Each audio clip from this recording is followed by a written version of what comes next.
हा ये खंडू बस. मग काय झालं? काहीच नाही. चहा घ्या पियाचा. नको यार. पी ना. ए चहा करूया 2 कप. काय माय मेनवऱ्यांचं काही कामच नसते. बास टाकते बसते येणाऱ्या जाणाऱ्या बसवते जवळ आणि मग ते चहा कर चहा कर चहा कर. काय मग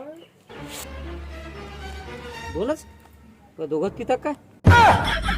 अरे 2 कप म्हणजे तुला आणि एक मला. नाही म्हणलं तुमच्या दोघालाच करायचं काम.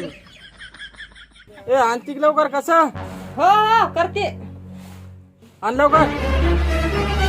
बाकी बाकी काय नाही, बरं आहे. बस मजेत आहे ना. मजेत एक नंबर. काल्या दिवसात चक्कर आलीच नाही इकडे. नाही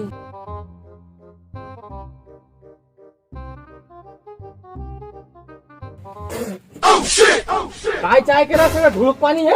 हा चहा तरी करता ते काय याच्यात. काय दुसरा चहा करू नका. बापरे, काय दरार आहे तू? बायको लय भीती. मग दिलीच पाहिजे. येऊ का नको? नाही नाही दुसरा यार गरम गरम. हो का? हो मेनवऱ्याची सोयच नव्हती इथं खाऊन. उठलं की चहा घेऊन उठलं की चहा. याला चहा ठेवू त्याला चहा ठेवू म्हणजे तेवढंच काम आहेत का? चांगलं चांगलं झालं चांगलं झालं. हा, मग कसं कसं घ्या. तू तो गया बेटे